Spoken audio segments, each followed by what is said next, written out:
اللهم صل على محمد وعلى آل محمد كما صليت على إبراهيم وعلى آل إبراهيم إنك حميد مجيد اللهم بارك على محمد وعلى آل محمد كما باركت على إبراهيم وعلى آل إبراهيم إنك حميد مجيد ألا يا ساكن القصر المعلى ستدفن عن قريب في التراب له ملك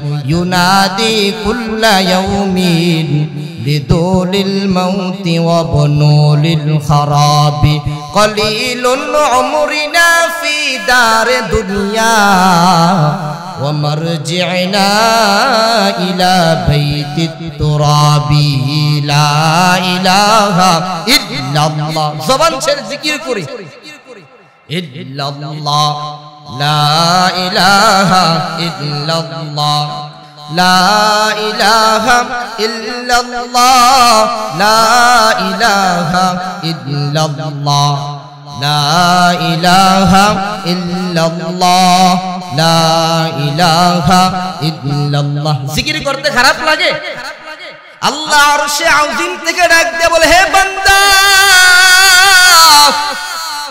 তোর সাথে আমার সাথে কোনো দিকে মিল নাই এই বান্দা তুমি ঘুমাও আমি আল্লাহ তাআলা ঘুমাই না এই বান্দা তুমি বাজারে যাও আমি আল্লাহ তাআলা বাজারে যাই না হে বান্দা তোমার সন্তান আদি আছে আমি আল্লাহ তাআলার এগুলো কিছুই নাই এই বান্দা তোর সাথে আমার সাথে কোনো দিকে মিল নাই তবে একটা দিকে মিল ওই দিকটা হলো বান্দা তুই আমি আল্লাহ নামের জিকির করবি আমি আল্লাহ তাআলা তোর নামের জিকির করব সুবহানাল্লাহ হাদিসে কুদসিতে আল্লাহ নিজে বলেন মান যাকারানি ফি নাফসি যেই বান্দা আমি আল্লাহকে মনে মনে মনে মনে জিকির করি আমি আল্লাহ তাআলা তার নামটাও মনে মনে জিকির করি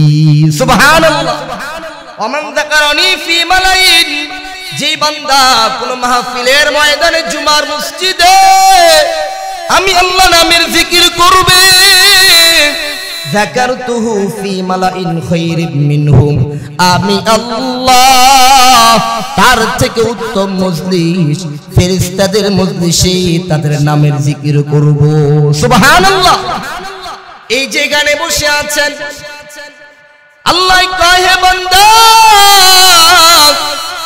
আরশে আযীমে আমি আল্লাহ একটা মসজিদ বানাইছি ওই মসজিদের নাম বাইতুল মামুর ওইখানে ফেরেশতারা ইবাদত করে ফেরেশতারা আল্লাহর গোলামি করে আল্লাহর গোলামি করে ওই ফেরেশতারা যখন আমার গোলামি করে ও বান্দা যখন দুনিয়াতে ঠান্ডার মধ্যে বসে আমি আল্লাহ নামের জিকির করবা আমি আল্লাহ ওই ফেরেশতাদের মতো দামি মজলিসে তোমার নামের স্মরণ করি সুবহানাল্লাহ এজন্য জিকির করব কার আল্লাহ আল্লাহ তাআলা বলেন বান্দা তুই আমি আল্লাহর জিকির করবি আমি আল্লাহ তাআলা তোমাদের জিকির করব সুবহানাল্লাহ আমাদের কত দাম যদি আমাদের নামটা শেখ হাসিনা ঘোষণা করত তাহলে তার দামটা অনেক বাইরে যাইত ঠিক না আর আমাদের নামটা ঘোষণা করে কে আল্লাহ আল্লাহ বলেন আযকুরুনি আযকুরুকুম ওয়াশকুরুলি ওয়ালা তাকফুরুন হে বান্দা তুই আমি আল্লাহ নামের জিকির কর তো আমি আল্লাহ তাআলা তোদের নামের জিকির করব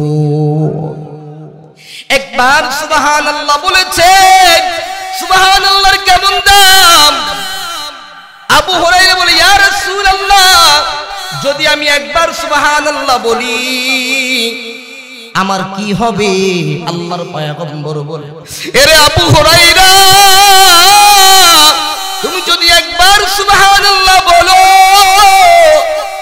জান্নাতে আল্লাহ একটা খেজুর বাগান বানায়া দেবে। এ আবু হুরায়রা, তুমি যদি আরেকবার সুবহানাল্লাহ বলো, আরেকবার আল্লাহ তাআলা তোমার জন্য জান্নাতে খেজুর বাগান বানায়া দেবে। আবু হুরায়রা বলে, ইয়া রাসূলুল্লাহ, আমি যদি আবার সুবহানাল্লাহ বলি জান্নাতে আবার কি হবে? আল্লাহর পয়গম্বর বলে, আবু হুরায়রা, তুমি যদি আবার সুবহানাল্লাহ বলো জান্নাতে আল্লাহ তোমার জন্য আরেকটা খেজুর বাগান বানিয়ে দিবি। সুবহানাল্লাহ কেমন ফজিলত! যদি একবার আলহামদুলিল্লাহ পড়েন, সরকার দো আলম নবী বলেন, আলহামদুলিল্লাহি তামলাউল মিজান। একবার আলহামদুলিল্লাহ বললে মিজানকে আল্লাহ সওয়াবে পরিপূর্ণ করে দেয়। সুবহানাল্লাহ আলহামদুলিল্লাহি তামলানি মা বাইনাস সামাওয়াতি ওয়াল আরদ। আল্লাহর নবী বলেন, একবার সুবহানাল্লাহ আলহামদুলিল্লাহ বলার দ্বারা আসমান জমিনের ফাঁকা জায়গাগুলো আল্লাহ সওয়াবে পরিপূর্ণ করে দেয়। আল্লাহর পয়গম্বর উম্মতকে কত আমল শিখিয়ে দিয়ে গেছেন। আল্লাহর নবী এতিম নবী, নবীর বাবা নাই। আল্লাহর পয়গম্বর উম্মতের জন্য কত মহাব্বত করেছে। তাই আব্বাসীদেরকে নবী কালিমার দাওয়াত দেয়, নবীকে মারতে মারতে শেষ করে ফেলেছে। এরে আমার নায়ের গায়ের মুসলমান, ও চাঁদপুরের মুসলমান, ভালো করে বুঝো, আল্লাহর পয়গম্বর একদিন বিকাল বেলা মাঠের মধ্যে হাঁটা চলা করতেছে। নবী হাঁটা চলা করতেছে, মাগরিবের আগ মুহূর্ত সন্ধ্যা বেলায় প্রত্যেক বাচ্চাদেরকে বাবারা ধরে ধরে নিয়ে যায়।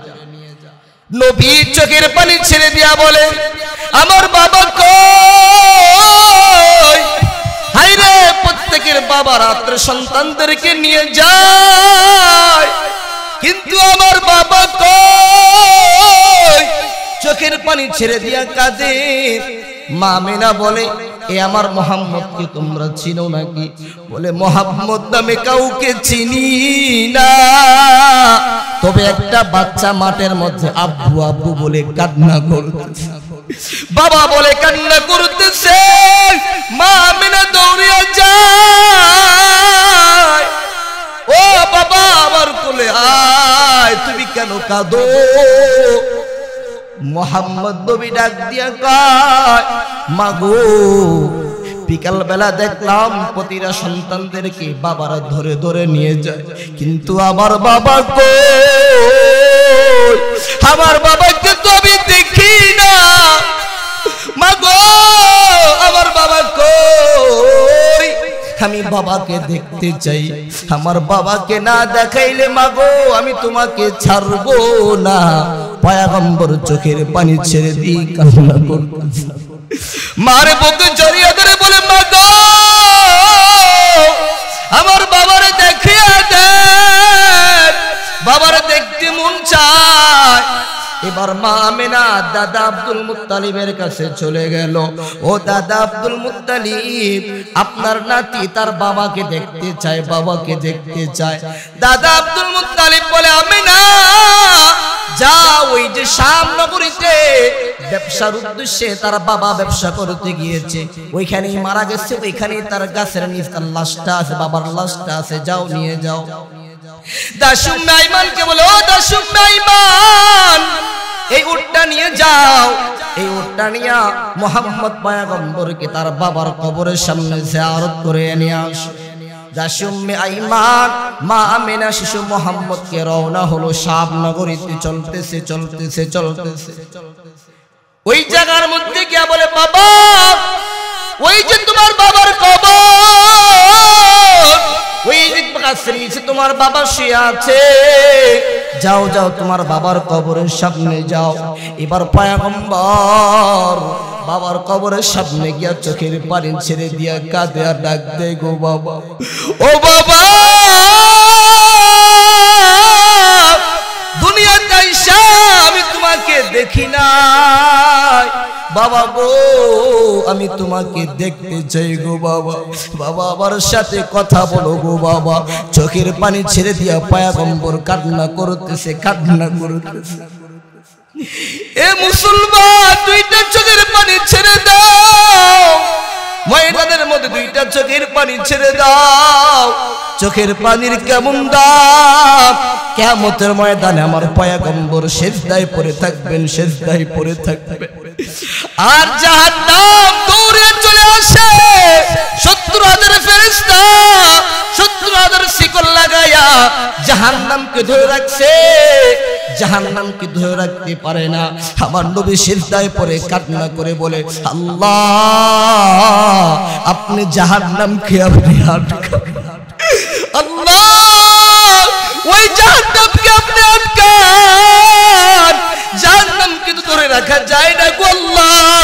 জাহান্নাম দৌড়ে চলে আসতেছে, আল্লাহর পয়গম্বর সিজদায় পড়ে আছে। আল্লাহ তাআলা বলেন, ও পয়গম্বর আপনি মাথা উঠান, আপনি মাথা উঠান। আল্লাহর পয়গম্বর সিজদা থেকে মাথা উঠায় না। আবার আল্লাহ তাআলা বলেন, ও পয়গম্বর আপনি সিজদা থেকে মাথা উঠান। পয়গম্বর সিজদা থেকে মাথা উঠায় না। আল্লাহর নবী চোখের পানি ছেড়ে দিয়ে কান্না করতেছে। আল্লাহ তাআলা বারবার বলতেছে, পয়গম্বর আপনি মাথা উঠান। আল্লাহ তাআলা বলার কারণে মাথা উঠাইছে। মাথা উঠানোর পর আল্লাহ তাআলা বলে, ও পয়গম্বর এই যে পানি দিলাম, এই পানিটা জাহান্নামের দিকে আপনি ছিটায়া দেন। নবী এই পানি নিয়ে জাহান্নামের দিকে ছিটিয়ে দিল। জাহান্নামের দিকে ছিটিয়ে দেওয়ার সঙ্গে সঙ্গে জাহান্নামটা অনেক দূরে চলে গেছে। সুবহানাল্লাহ। নবী ডাকিয়ে কয়, ও আল্লাহ যে জাহান্নামকে ৭০,০০০ ফেরেশতা ৭০,০০০ শিকল লাগায়া ধরে রাখতে পারে নাই, এটা কোন পানি, যে পানির কারণে জাহান্নামটা অনেক দূরে চলে গেছে।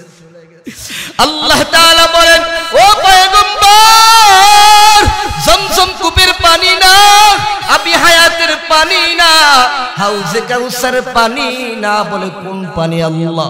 আল্লাহ তাআলা বলেন, ও পয়গম্বর মাহফিলের ময়দানে জুমার মসজিদে উলামায়ে কেরামদের বয়ান শুনে চোখের পানি ছেড়ে ছেড়ে কান্না করেছে, গুনার কথা স্মরণ করে, জিন্দেগীর গুনার কথা স্মরণ করে আপনার একজন উম্মত চোখের পানি ছেড়ে দিয়ে কাঁদছে। ওই চোখের পানিগুলো আমি আল্লাহ জমা করে রাখছি, আজ আমি আপনাকে দিলাম পয়গম্বর। এই চোখের পানিগুলো ছিটা দেওয়ার সঙ্গে সঙ্গে জাহান্নামটা অনেক দূরে চলে গেছি। সুবহানাল্লাহ। চোখের পানির দাম আসেনি। সরকারে তো আলম নবী, এতিম নবী বাবার কবরের সামনে চোখের পানি ছেড়ে দিয়ে কাঁদে। আল্লাহ ডাক দিয়ে কয়, জিব্রাইল তাড়াতাড়ি যা, আমার নবীর কান্না আসমান সহ্য করতে পারে না, জান্নাত জাহান্নাম সহ্য করতে পারে না, আমি আল্লাহ নিজেও সহ্য করতে পারি না। তাড়াতাড়ি নবীর কান্না বন্ধ কর, নবীকে কবর থেকে সরায়া দে, সরায়া দে। জিব্রাইল আমিন চলে আসলো, আল্লাহর পয়গম্বরকে বলে, পয়গম্বর আপনি আর কান্না করবেন না, আপনার কান্না আসমান সহ্য করতে পারে না, আল্লাহ পর্যন্ত সহ্য করতে পারে না। আল্লাহর পয়গম্বরকে সরায়া দিলেন। এবার বাড়ির দিকে রওনা দিয়েছে, উটের মধ্যে ওইটা বাড়ির দিকে রওনা দিয়েছে। মাঝপথে আইসা মা আমিনা ডাক দিয়ে কয়, ও উম্মে ঈমান উটটা থামাও, বাহুটা থামাও, বুকের মধ্যে ব্যথা উঠেছে, আমার বুকের মধ্যে ব্যথা চলতেছে, ব্যথা চলতেছে। দাসী উম্মে ঈমান বাহনটা থামাইলো। থামানোর পর মা আমিনা নামলো, নামার পর বলে, আমার মুহাম্মদকে আমার কোলে দাও, আমার বুকের মধ্যে ব্যথা, আমার বুকের মধ্যে খুব প্রচন্ড ব্যথা, আমার মুহাম্মদকে তাড়াতাড়ি আমার বুকের মধ্যে দাও।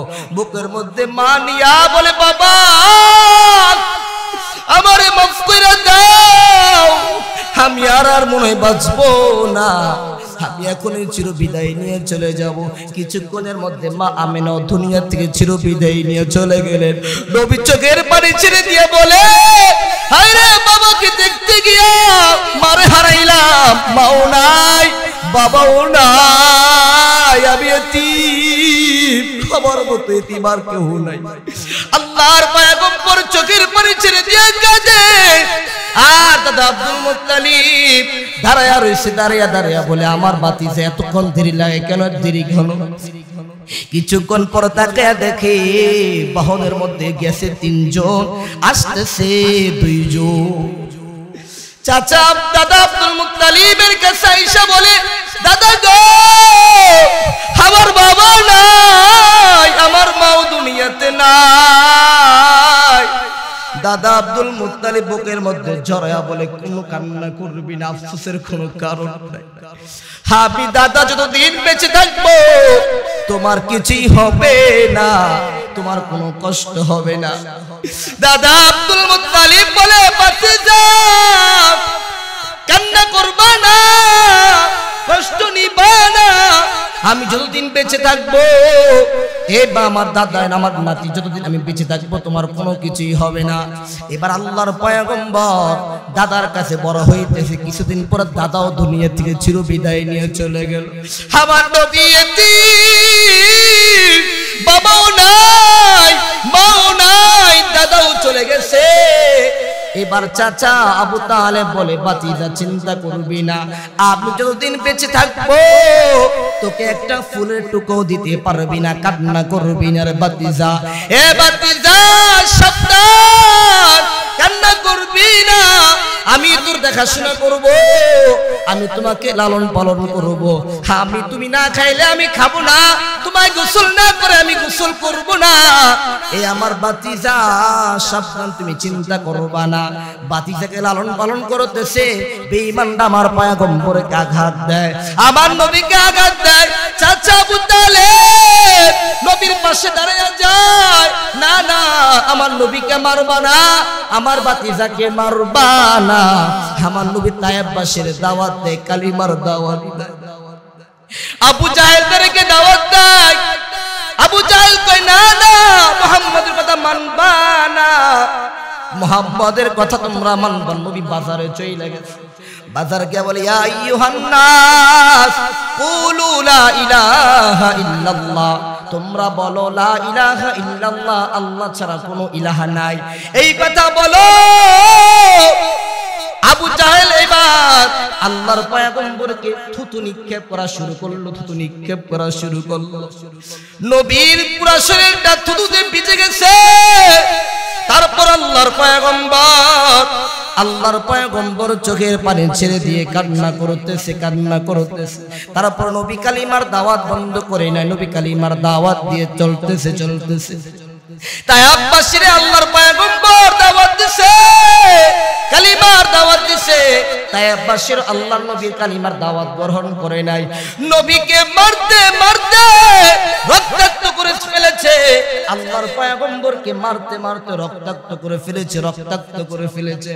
যায়েদ ইবনে হারিসা বলেন, আমার নবীকে মারিস না, নবীর বাবা নাই, নবীর মা নাই, নবীর আত্মীয়স্বজন কেউ নাই, নবীকে মারিস না। আল্লাহর নবী কালিমার দাওয়াত দেয়, কিন্তু কাফেররা তায়েববাসীর নবীকে মারতে মারতে রক্তাক্ত করে ফেলেছে। নবী চাচাতো বোন উম্মে হানির ঘরে ঘুমায়, উম্মে হানির ঘরে যখন ঘুমায়, উম্মে হানির ঘরের মধ্যে ঘুমাইতেছে, হঠাৎ উম্মে হানির ঘরের ছাদটা ফাঁকা হয়ে গেল। চাচাতো বোন উম্মে হানির ঘরে ঘুমাইতেছে। আল্লাহর পয়গম্বর যখন ঘুমায়, আল্লাহর নবী বলেন, আমি তাকিয়ে দেখলাম আমার চাচাতো বোনের উম্মে হানির ঘরটা ছাদটা ফাঁকা হয়ে গেল, ছাদটা ফাঁকা হয়ে গেল। আমি তাকিয়ে দেখলাম জিবরাইল, মিকাইল, ইসরাফিল, এই 3 জন ফেরেশতা আমার কাছে আসলো। আমার কাছে এসে আমাকে জাগ্রত করলো, মুহাম্মদ উঠেন উঠেন। আমি জাগ্রত হয়ে দেখলাম আমার আসমান ছাদটা ফাঁকা হয়ে গেল।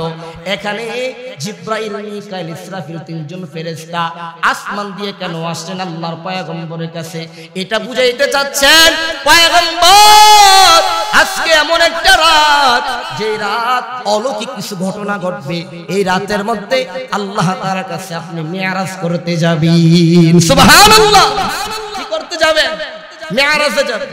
আল্লাহর পয়গম্বর বলেন, আমি যখন মিরাজে যাই, জিবরাইল, মিকাইল 2 জন ফেরেশতা আমাকে বসাইলো, বসা হাতিমে কাবা বাইতুল্লাহর সামনে আমাকে বসাইলো, বাইতুল্লাহর সামনে বসায়া আমাকে ভালো করে গোসল, আমাকে পবিত্র করলো।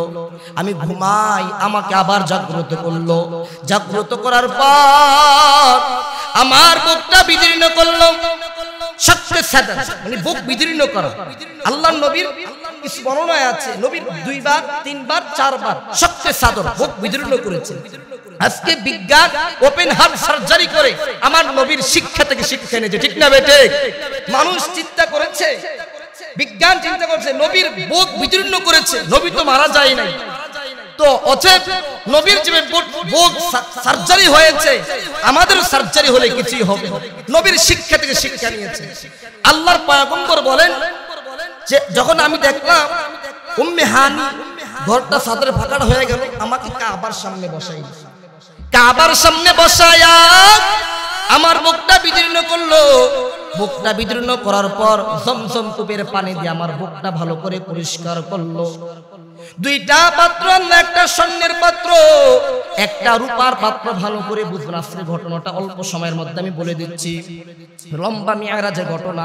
আল্লাহর নবী বলেন আমি তাকে দেখলাম 2টা পাত্র, একটা স্বর্ণের পাত্র, একটা রূপার পাত্র।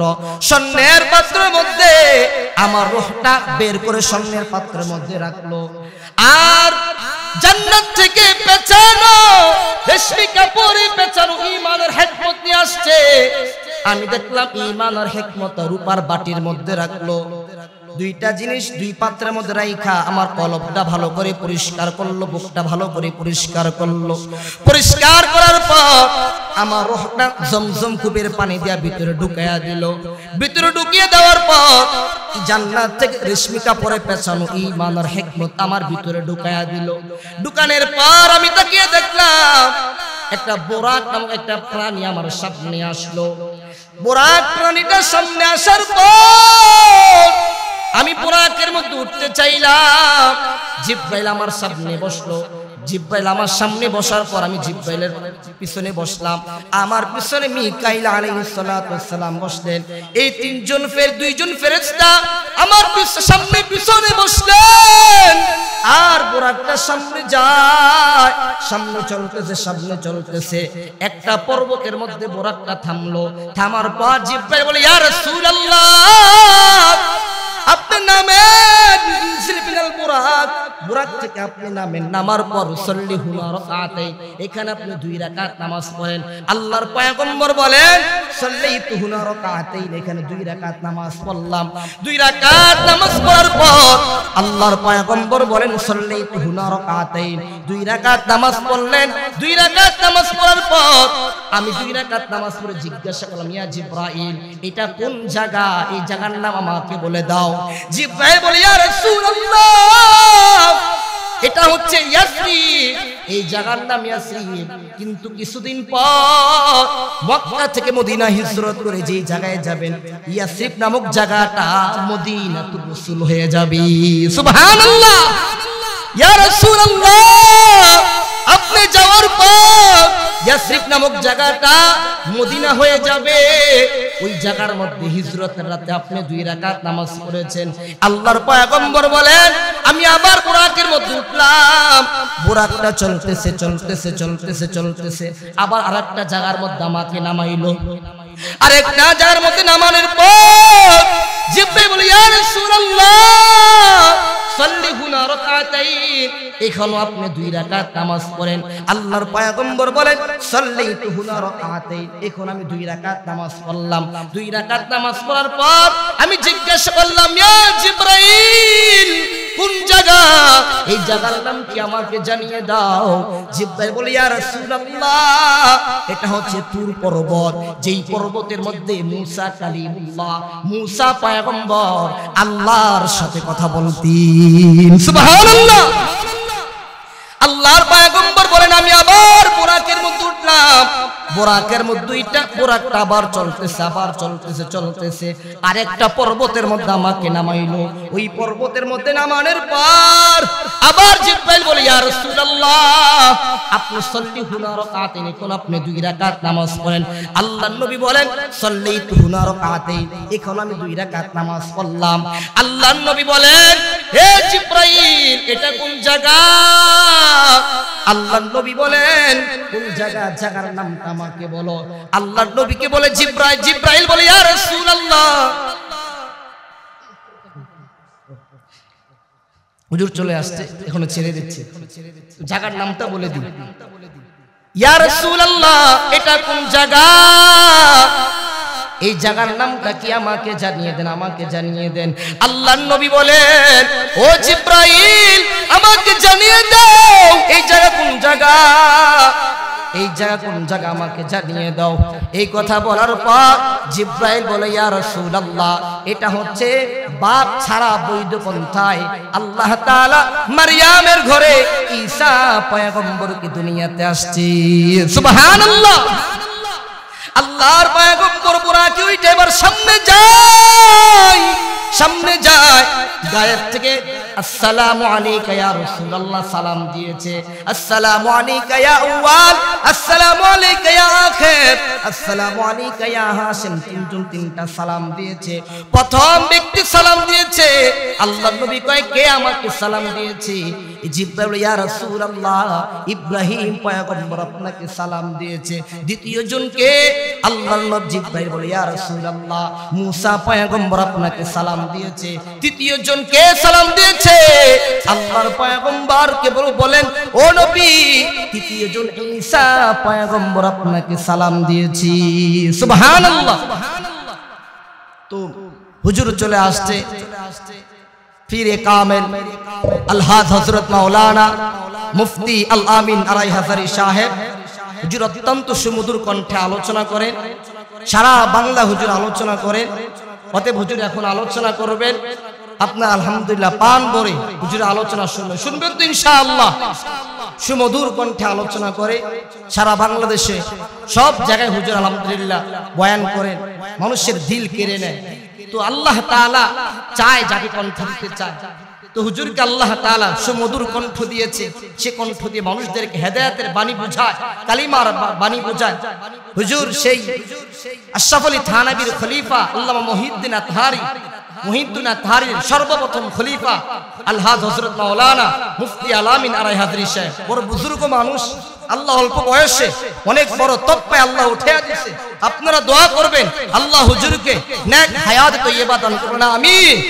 এই পর্যায়ে আলোচনা করবেন আন্তর্জাতিক